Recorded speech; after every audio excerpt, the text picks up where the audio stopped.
The Zynthian Galactic Empire had ruled the stars for 12,000 years.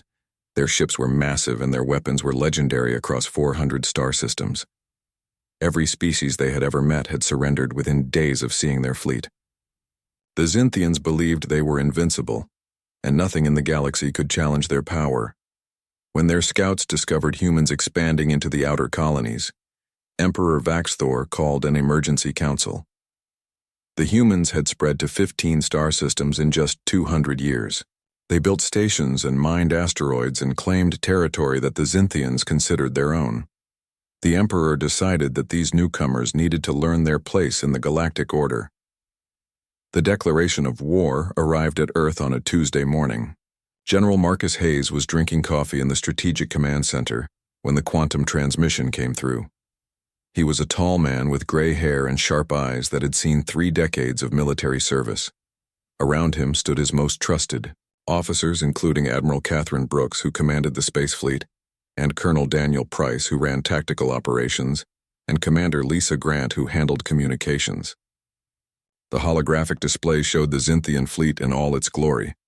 10,000 ships hung in the darkness of space, and each vessel was larger than anything humanity had ever built. The smallest Zynthian destroyer was 3 times the size of Earth's biggest carrier. The message that accompanied the display was clear and simple. Surrender all human colonies within 72 hours. Submit to imperial rule. Accept Zynthian governors on every human world. Failure to comply would result in planetary bombardment, starting with Earth itself. Catherine read the terms aloud, and her voice was steady, but her hands gripped the edge of the console.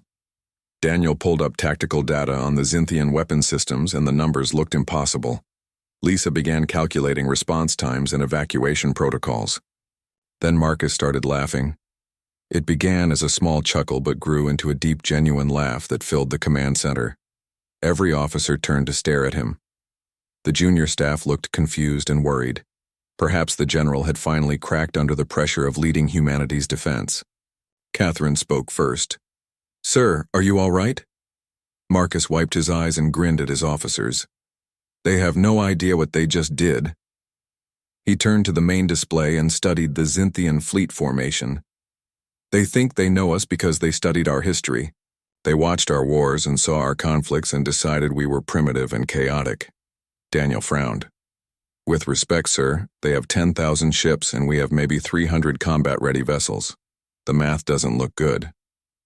"The math never looks good for humans," Marcus replied. "We've been the underdog for our entire existence. We survived ice ages with nothing but animal skins and fire. We crossed oceans in wooden boats. We went to the moon with computers less powerful than a modern calculator. Humans don't win because we're stronger. We win because we're too stubborn to know when we're beaten." He walked to the central command station and pulled up Earth's defense network. "Catherine, I want every ship we have to go dark. Power down everything except life support. I want us invisible." "Sir, if we power down, we're defenseless," Catherine protested. "No," Marcus said. "If we power down, we're unpredictable. The Zynthians expect us to meet them head-on because that's what every other species has done. They've won 400 wars the same way. Overwhelming force, direct confrontation, technological superiority. They're counting on us to be afraid." Lisa caught on first. "You want them to think we've already surrendered." "Better," Marcus said. "I want them to think we've run away. I want them overconfident and spread out and looking for us in all the wrong places." He turned to Daniel. "Activate Protocol Jericho. I want every weapons platform we built over the last 5 years deployed and disguised as debris." Daniel's eyes went wide. "All of them? Sir, that's our entire defensive reserve." "Which is why they won't expect it," Marcus replied. "The Zynthians think they know everything about us. They think humans are simple and predictable. Let's show them how wrong they are." Catherine was already working on the fleet dispersal orders. "Where do you want our ships positioned?" "The asteroid belt," Marcus said. "Power everything down and drift. Make them think we're just rocks. When they come looking for us, we'll be ready." Over the next 72 hours, Earth's military executed the most complex deployment in human history.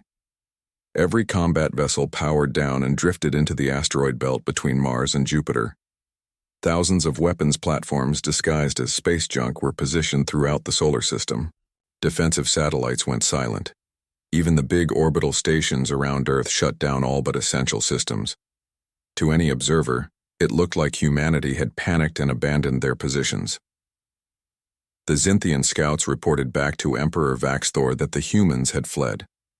The Empire's military analysts concluded that Earth's defenders had recognized their hopeless situation and scattered. Marcus watched the enemy fleet approach on passive sensors.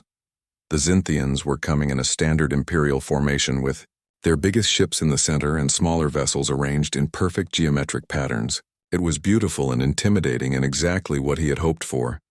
"They're not even running active scans," Lisa reported from her station. "They think we're beaten already." "Pride," Marcus said quietly. "That's their weakness. They've never lost, so they can't imagine losing. Every species they've fought has been weaker than them. They've never faced an opponent that could match their technology." "We can't match their technology," Daniel pointed out.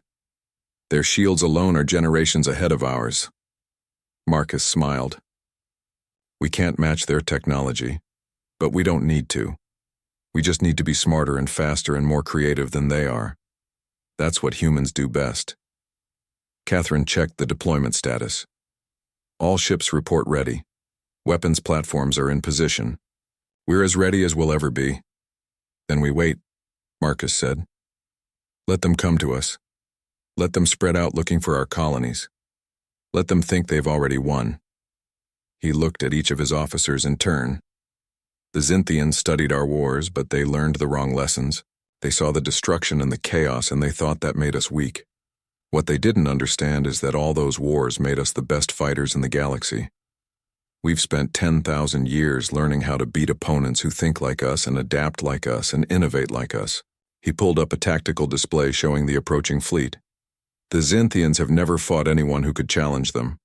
They're about to learn why you should never pick a fight with humans. Because we don't fight fair, and we never give up, and we always find a way to win. The Xinthian fleet entered the Sol system exactly 73 hours after their declaration of war. Commander Zixtal led the vanguard from his flagship Eternal Glory, and he expected to find human vessels scrambling to mount a desperate last defense. Instead, he found empty space. Every orbital platform was dark. Every defense station was silent. The asteroid belt showed no signs of military activity. Zixtal studied his tactical display with satisfaction. The humans had abandoned their posts, just as the Empire's analysts had predicted. These primitives understood that resistance was futile. Now it was simply a matter of hunting down their scattered colonies and accepting their formal surrender. "All units advance," Zixtal ordered. "Spread formation and begin scanning for human settlements. They cannot hide from the Empire forever." The massive Xinthian fleet broke apart into smaller task forces. Each group headed toward a different area of the solar system. 3,000 ships moved toward Earth and its moon. 2,000 went to scan Mars and its orbiting stations. Another 2,000 headed for Jupiter's moons where humans had established mining operations. The remaining ships dispersed throughout the system to search for hidden bases. Deep beneath the Colorado Mountains, Marcus watched the enemy fleet split apart. The command center was dark except for the glow of tactical displays. Every officer stood at their station and waited for the order they knew was coming.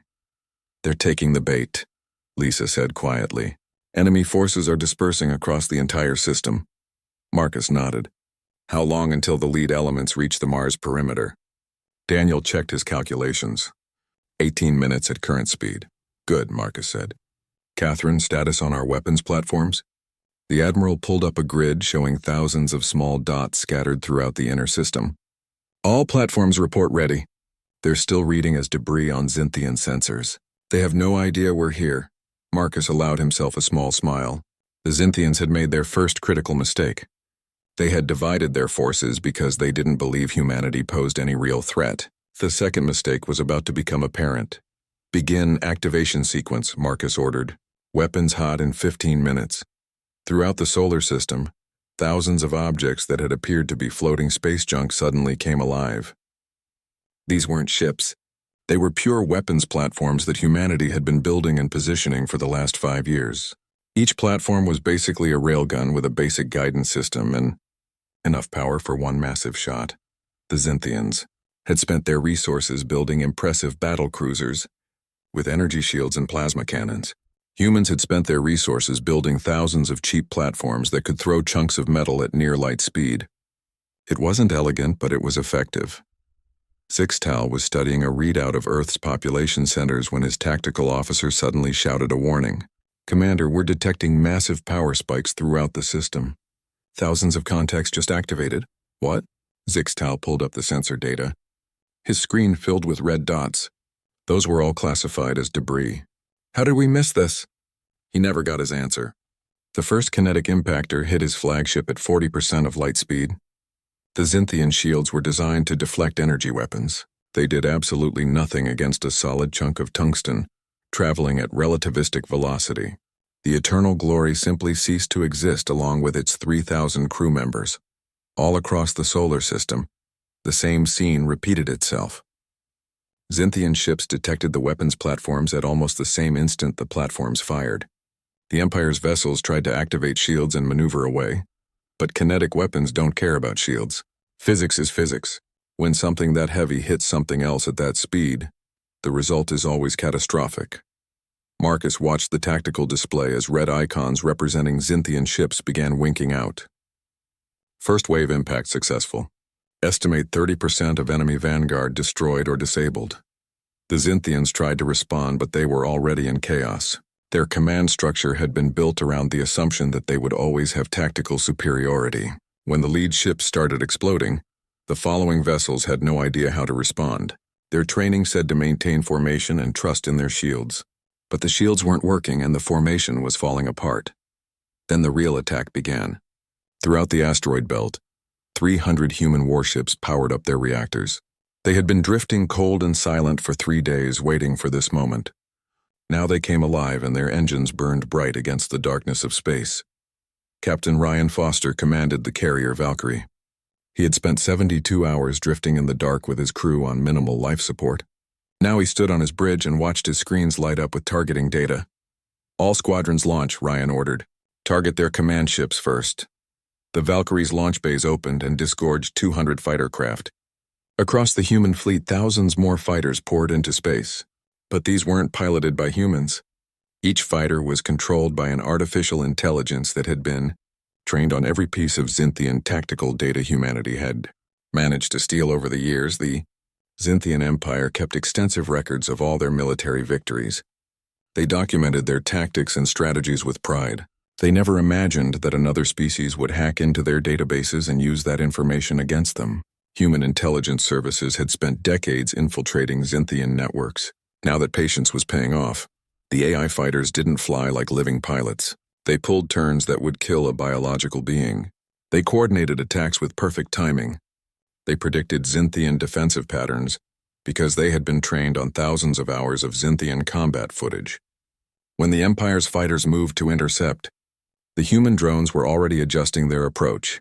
Admiral Catherine Brooks coordinated the overall assault from her command station above Earth. Status report on enemy response? Lieutenant Kelly Moore monitored the tactical networks. They're trying to regroup, but they're scattered across the system. Enemy communications show high levels of confusion. They don't understand our attack patterns. Good, Catherine said. Launch second wave. Target their logistics ships. This was the next phase of Marcus's plan. The Xinthian fleet was impressive, but it required enormous support infrastructure. Fuel ships, ammunition transports, repair vessels, command and control craft. These support ships were less heavily armored because the Xinthians had never needed to protect them. No enemy had ever gotten close enough to threaten the Imperial supply lines. Human missiles streaked through space toward these vulnerable targets. The Xinthians finally realized they were under a coordinated assault, but it was too late. Their fleet had been divided across the solar system. Their command structure was in chaos after losing multiple flag officers in the first attack. Their fighters were being outmaneuvered by AI opponents that never tired and never hesitated. Marcus studied the battle reports with grim satisfaction. Estimated enemy losses? Nearly 2,000 ships destroyed or mission killed, Daniel reported. Another 500 damaged. They're starting to pull back. Don't let them regroup, Marcus ordered. Press the attack. I want them running scared. The human fleet pursued the retreating Xinthians with ruthless efficiency. This was what humans had learned from thousands of years of warfare against each other. Never give the enemy time to recover. Never let them regroup. Keep the pressure on until they break. The Xinthians had learned warfare through conquest. They fought inferior opponents who surrendered quickly. They had never experienced a prolonged battle against a determined enemy. They had certainly never faced an opponent who adapted faster than they could respond. Emperor Vaxthor received the reports from his throne world, and he could barely comprehend what he was reading. In less than 6 hours, the humans had destroyed nearly a quarter of his invasion fleet. The primitives, who were supposed to surrender immediately, had instead launched a devastating ambush that caught his military completely off guard. How is this possible? Vaxthor demanded. They're barely space-capable. Their technology is centuries behind ours. His military advisor struggled to explain. Majesty, they're not fighting like any opponent we've faced before. They use deception and ambush tactics. They target our weaknesses instead of engaging our strengths. Their weapons are crude but effective, and their fighter craft are piloted by machines that don't follow normal combat logic. Vaxthor stared at the tactical display. His beautiful, invincible fleet was scattered and bleeding. For the first time in 12,000 years, the Xinthian Empire was losing a war. The Xinthian fleet tried to pull back and regroup near Jupiter, but the humans gave them no chance to rest. Ryan Foster pushed his fighter squadrons hard and pursued the retreating enemy ships without mercy. His AI pilots didn't need sleep or food. They could fight continuously as long as their power held out. Target the damaged vessels first, Ryan ordered. Don't let them escape to their repair ships. The human fighters swarmed around crippled Xinthian cruisers like sharks circling wounded prey. The Empire's defenders tried to form protective screens, but the AI pilots found gaps in every formation. They coordinated their attacks with inhuman precision. 3 fighters would distract the defensive guns while 5 more slipped through to deliver killing strikes. Back on Earth, Marcus reviewed the overall strategic situation with his command staff. The initial ambush had been successful beyond his expectations, but the Xinthians still had more than 7,000 operational ships. That was still a massive force that could devastate Earth if they managed to organize a proper assault. We can't give them time to adapt, Marcus said. They're learning from their mistakes. See how they're trying to keep their ships closer together now? They're adjusting their tactics, Catherine nodded. Our advantage is shrinking. Once they figure out how to counter our AI fighters, the numbers game shifts back in their favor. Then we need to hit them harder before they recover, Marcus replied. Daniel, what's the status on our capital ships? Colonel Daniel Price pulled up fleet positions. We have 50 carriers and heavy cruisers still in the fight. Another 100 destroyers and frigates. We've taken losses too, but nothing like what we've inflicted on them. Not enough for a direct engagement, Marcus said. But we don't need to fight fair. Lisa, I want you to start broadcasting false sensor data. Make it look like we have reinforcements arriving from the outer colonies.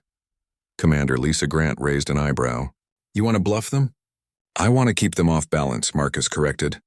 The Xinthians have never fought a war where they didn't have perfect information. They're used to knowing exactly what they're facing. Let's see how they handle uncertainty. Throughout the solar system, human electronic warfare units began transmitting fake signals. Phantom fleets appeared on Xinthian sensors. False communications suggested that massive reinforcements were en route from human colonies in other star systems. None of it was real, but the Xinthians had no way to know that. The deception worked. Xinthian commanders who were already rattled by the unexpected resistance suddenly believed they were facing an even larger force. Several task force leaders requested permission to withdraw completely from the Sol system. Emperor Vaxthor refused, but the damage to morale was done. Ryan continued to press his attack against the regrouping enemy fleet near Jupiter. His fighters had been in continuous combat for 8 hours, but the AI pilots showed no signs of fatigue. The Xinthians, on the other hand, had organic crews that needed rest. Their pilots were making mistakes from exhaustion. Their gunners were slower to respond. Their fighter screen is collapsing, Ryan reported, requesting permission to strike at their capital ships. Marcus considered the request. Sending fighters against battlecruisers was risky even with AI pilots. The big ships had massive firepower and thick armor. But the Xinthians were reeling, and a bold strike might break their formation completely. Permission granted, Marcus said, but if you take too many losses, pull back immediately. Ryan acknowledged and redirected his squadrons. 2,000 AI fighters formed into tight attack formations and drove straight toward the largest Xinthian vessels. The Empire's gunners threw up walls of defensive fire, but the human fighters weaved through the barrage. They moved in three-dimensional patterns that seemed random, but were actually perfectly calculated to minimize exposure to enemy weapons. The fighters carried specialized warheads designed for one purpose: punching through heavy armor. When the first wave reached attack range, they released their missiles simultaneously. 400 guided warheads streaked toward a single Xinthian battlecruiser. The ship's defensive system shot down most of them, but 20 got through. The concentrated impacts overwhelmed the armor, and the battlecruiser's reactor went critical. The massive ship exploded in a flash of white light that lit up the darkness around Jupiter. Nearby Xinthian vessels were caught in the blast. The carefully organized formation fell apart as ships scrambled to avoid debris and secondary explosions. "Their fleet is breaking," Catherine reported with barely concealed excitement.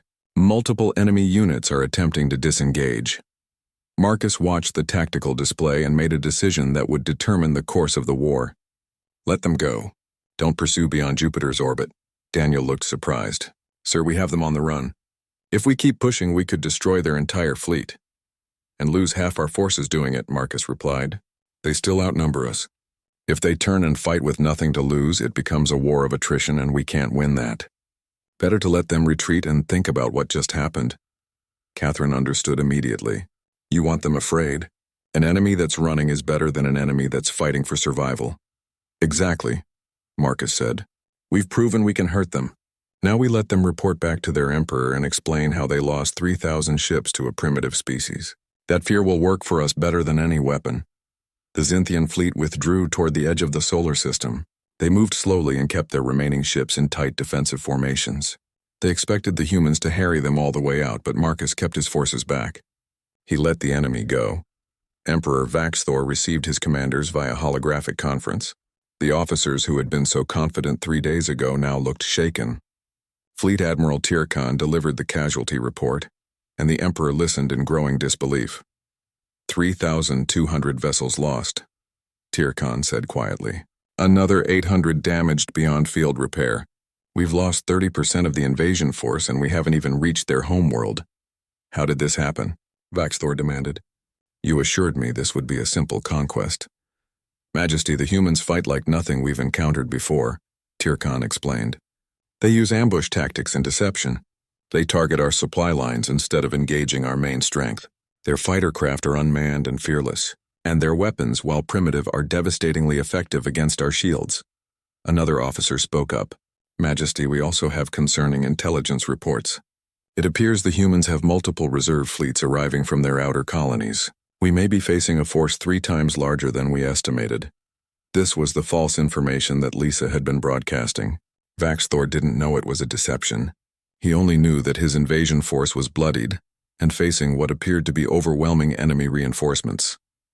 "Recommend we withdraw to regroup," Tirkhan said.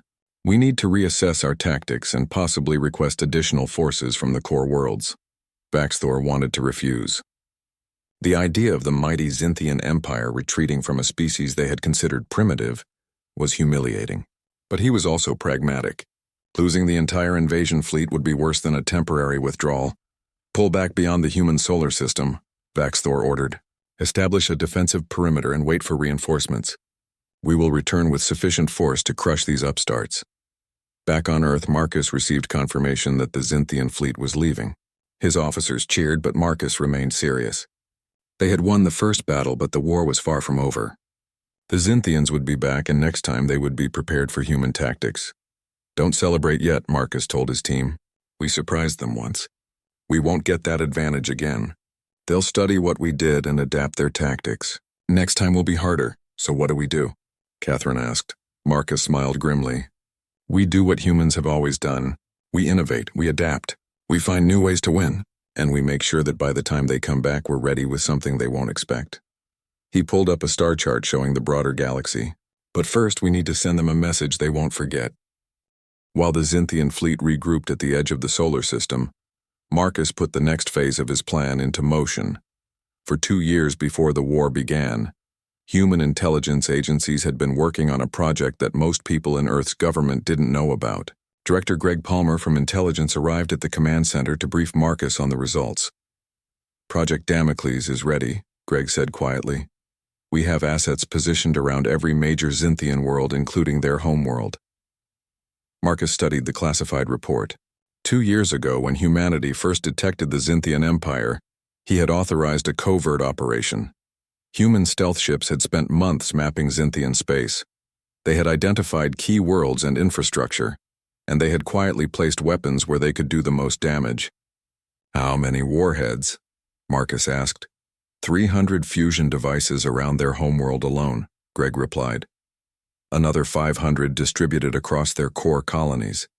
Each one is powerful enough to sterilize a continent. They're currently dormant and undetectable, but we can activate them on your command. Catherine looked shocked. We've had nuclear weapons pointed at their homeworld for 2 years? We knew contact with an interstellar empire was inevitable, Marcus said. We prepared for every possibility, including war. It's not enough to win battles. We needed leverage for the peace that follows. Daniel pulled up data on the Xinthian core worlds. If we activated even a fraction of those warheads, we could kill billions. Which is exactly why we'll never use them, Marcus said firmly. But the Xinthians don't know that. All they'll know is that we have the capability to destroy everything they hold dear. That knowledge will end this war. Lisa set up a secure quantum communication channel. We're ready to contact Emperor Vaxthor whenever you are, sir.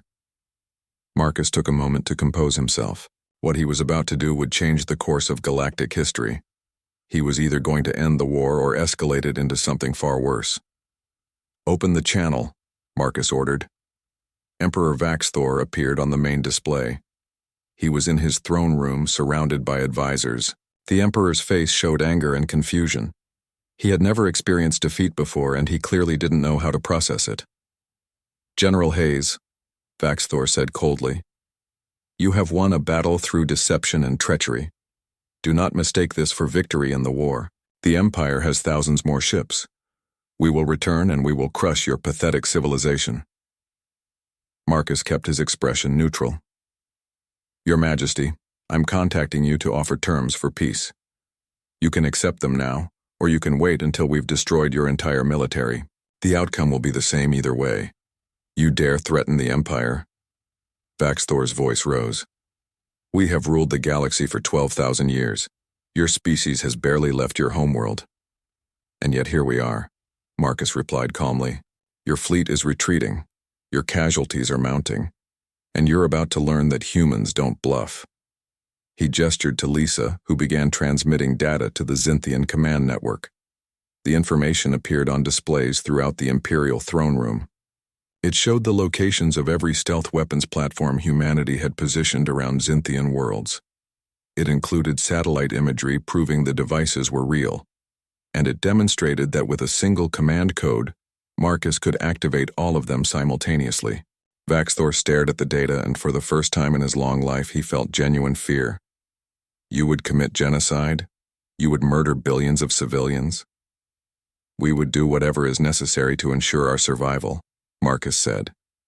His voice was hard as steel. You declared war on us. You threatened to bombard our planets. Did you think we would simply accept extinction? Humans didn't become the dominant species on Earth by being passive victims. The Emperor's advisors were frantically checking the data. One of them confirmed that the weapons platforms were real and operational. The humans had somehow infiltrated the most secure regions of the Empire and planted enough weapons to devastate their civilization. This is madness, Vaxthor said. If you destroy our worlds, we will destroy yours in retaliation. With what fleet? Marcus asked. Your invasion force is crippled. Even if you called back every ship in your empire, by the time they reached Earth, your homeworld would be ash. You're not in a position to make threats anymore, Your Majesty. You're in a position to negotiate. Marcus let that sink in before continuing. Here are our terms. You will withdraw all Xinthian forces from human space immediately. You will recognize human sovereignty over the territories we currently occupy. You will open diplomatic relations and sign a non-aggression treaty. And you will never threaten humanity again. And if we refuse? Vaxthor asked, though his voice had lost its strength. Then I activate the weapons, Marcus said simply. Your homeworld dies first, then your core colonies, then your industrial centers.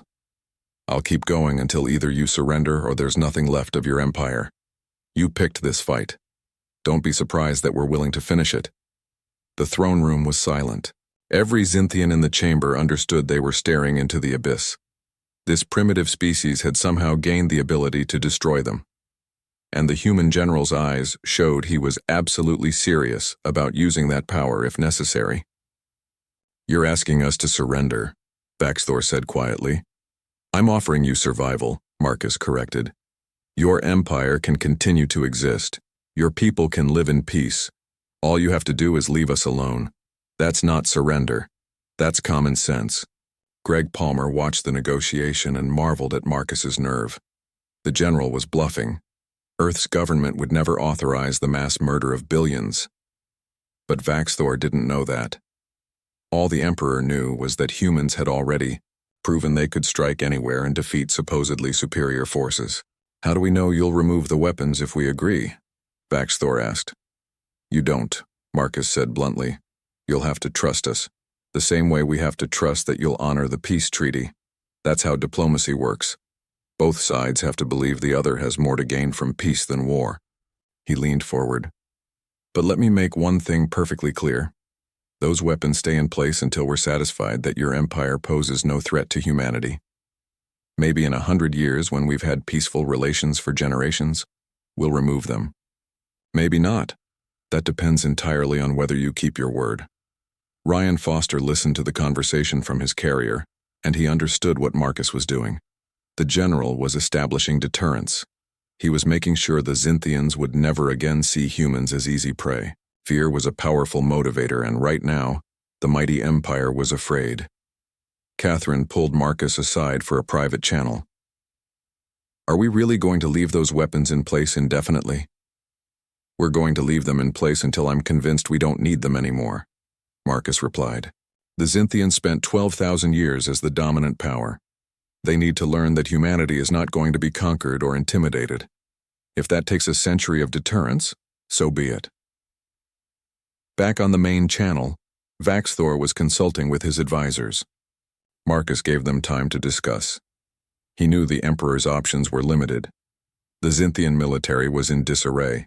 Their tactics had proven ineffective, and now they faced the prospect of total annihilation if they continued the war. Finally, Vaxthor spoke. We will accept your terms.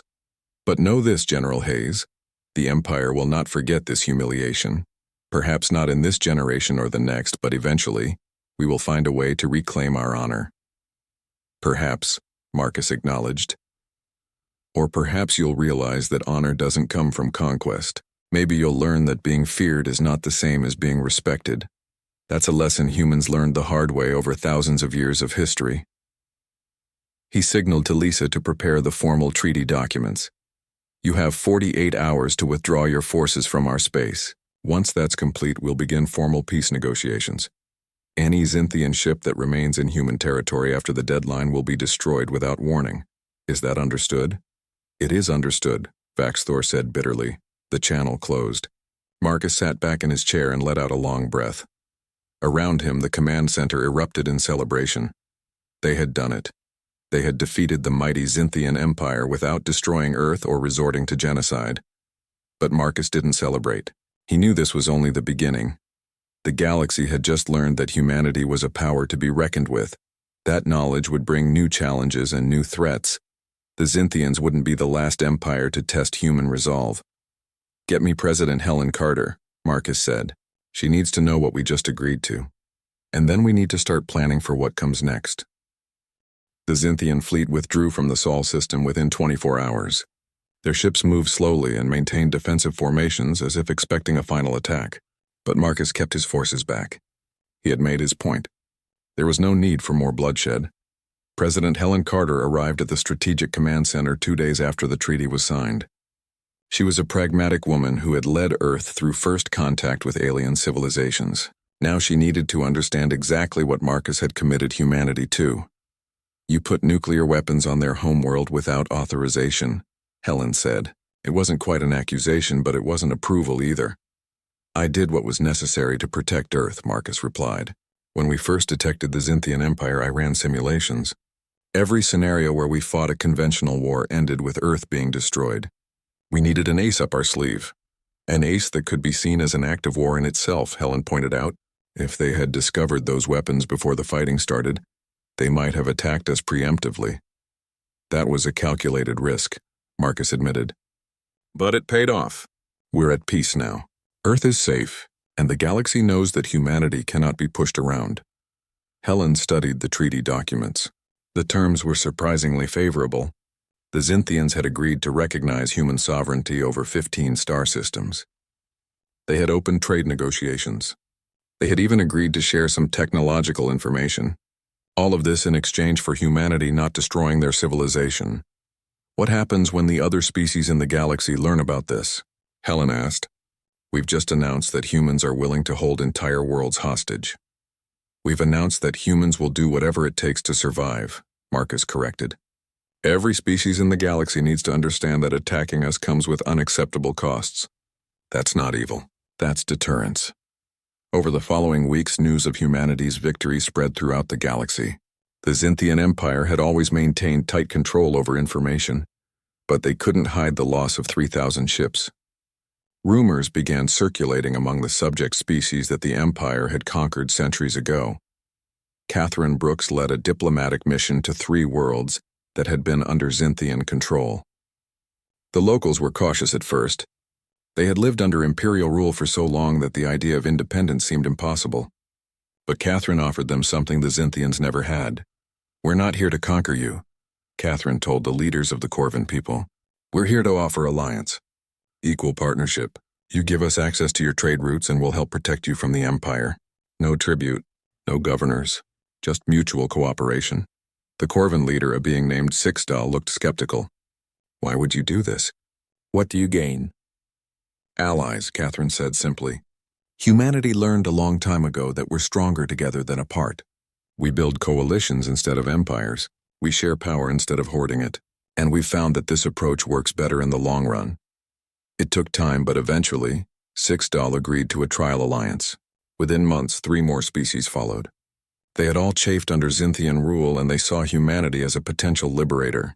The fact that humans had defeated the Empire in open warfare made them believe this new power might actually be different. Ryan Foster found himself leading training missions with alien fighter pilots. The Corvins wanted to learn human tactics. They had watched recordings of the battle in the Sol system, and they were amazed by how the AI fighters moved. The key is unpredictability, Ryan explained to a class of Corvin pilots. The Xinthians fight by the book. They follow doctrine. That makes them predictable. You need to be creative. Think of tactics they won't expect. Use their assumptions against them. One Corvin pilot asked about the AI systems. Can you share this technology with us? Not yet, Ryan said honestly.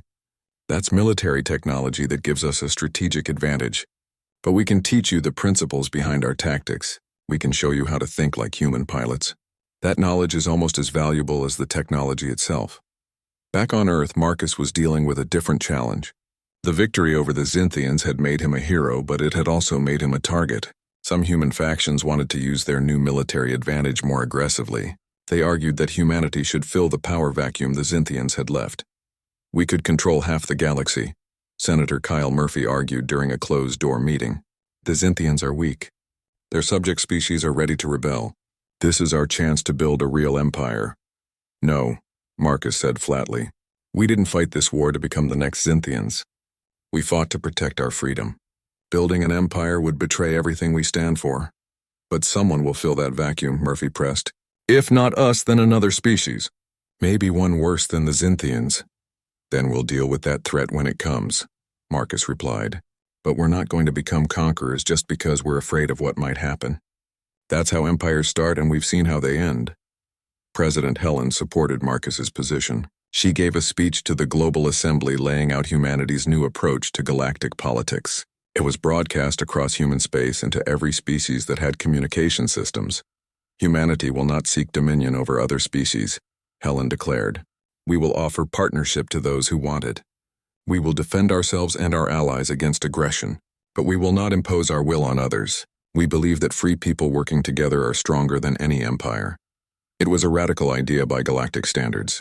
Every major power in the known galaxy had built itself through conquest. The concept of a voluntary coalition of equal partners was almost unheard of. Many alien civilizations were skeptical. They assumed humanity was just using softer language to hide traditional imperial ambitions. But Marcus and his team worked to prove them wrong. When the Vexar species requested help against pirates, humanity sent military advisors instead of occupying their worlds. When the Drine people needed medical supplies, Earth provided them as humanitarian aid without demanding payment. Slowly, carefully, humanity built a reputation as a different kind of power. A year after the war, Marcus stood in the observation deck of humanity's first deep space station. It was positioned at a neutral point between human and former Xinthian territory. Representatives from 40 species moved through its corridors. They were here for the founding conference of what they were calling the Galactic Coalition. Catherine joined him at the window. Never thought I'd see the day when humans were hosting a galactic alliance. Neither did I, Marcus admitted. A year ago, we were fighting for our survival. Now we're trying to reshape galactic politics. Do you think it will work? Catherine asked.